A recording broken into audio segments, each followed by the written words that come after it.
The next essay that you guys will be writing is due Sunday at 11:59. The rough draft, not the full final draft. It's the basic argument essay. And before I go over the overview, I just want to be clear on the sourcing. What is poverty is an example of an argument of definition. So that's why it's down as a source, but that doesn't mean that you have to put in a works cited page. For this one, you are your works cited page, so you don't have to have one. So good news all around. So this is what you do have to have. An argument asks you to take a position on a given topic. It includes a clear and arguable position. Poverty is. It gives necessary background or contextual information, convincing evidence that leads to reasoned conclusions, and your job is to provide the reasoning. And you make a concession and a counter argument. And you'll notice that the reading in the textbook uses slightly different language, but they work essentially the same. Here's your prompt. An argument of definition defines a word beyond a dictionary definition. It explains what the word is and what it is not. So the phrase poverty is, she's defining what it is, and she kind of defines what it is not. You will argue a word's definition through anecdotes, which just means small personal stories, description, facts, the processes of it, what it is and what it is not. Select a term that relates to a community to which you belong or an aspect of your reality. Some suggestions are a term that defines you culturally, one that defines your career, or one that defines you artistically. So I could write an extended definition of the term blue collar, educator, or writer because of those things that I have experienced. Excuse me. Do not resort to a dictionary definition. Don't even do it. Rather, you're going to use your experiences, sensory details, and reportage to define the term and to show how the word should be applied. Show how language and narrative can change the outlook on this terminology.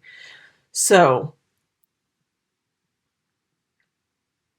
in the same way that Parker uses her lived experience and she gives those visceral details, you're going to give those kind of details for a topic of your choosing.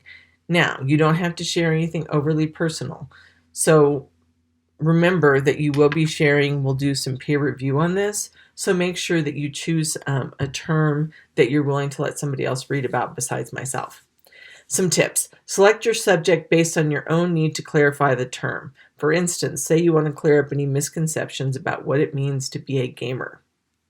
Avoid selecting a term that is too narrow or too general. So hat is way too narrow. Love may be too broad or too general. Select a term that you can relate to so that you can provide specific examples to illustrate your definition. For instance, if you're unfamiliar with what it means to be a union member, don't attempt to write about it. No guesswork, no research, no dictionary definitions, no Wikipedia. And then make sure before you turn it into the Dropbox, you proofread and run spell check.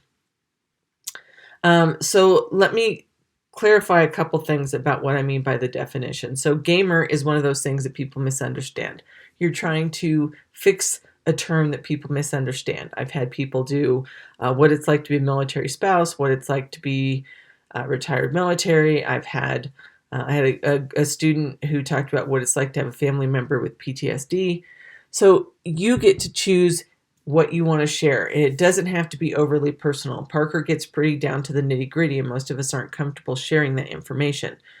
So pick a term that you are comfortable with. So it could be what it was like to be a high school student, what it's like to be dual credit student, what it's like to be a student during COVID, right? You're defining a term that makes sense to you, that you want to make some clarification points, and that you have enough evidence from your own life that you can give. So this isn't, well, my sister's, I've had a student say, like, my sister is dyslexic, can I write about that? No, it has to be from your personal lived experience.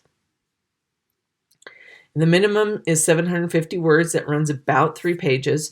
Times New Roman 12 font, MLA formatting. Remember that you won't need a works cited page because all of the evidence comes out of your life.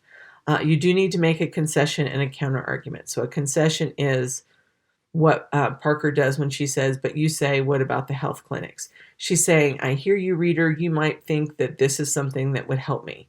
Here's why that's not true. And the here's why that's not true is the counter argument. So your whole paragraph doesn't have to be about that concession. You can do the one line like Parker does, but you say, what about health clinics. And then the rest of the paragraph is really about how getting to the health clinic was impossible because of her sleazy neighbor.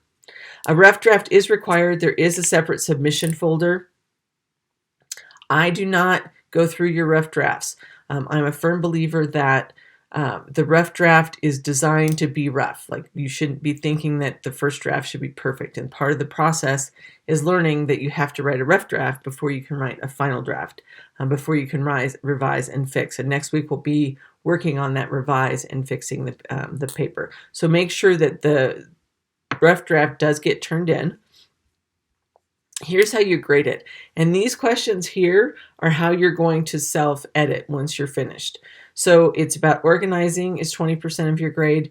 Development is 20% of your grade. Clarity of the writing, so sentence level construction, is 20%. Argumentative techniques is 20%. MLA is 10%. And then grammar mechanics are another 10%. So that equals 100% of your grade. Next week, I'll go over really specific self-editing so that you can look at these things in your own paper and fix them before you turn in the final draft. Make sure there's nothing on them. Okay. So that's the assignment. Let me know what questions you have.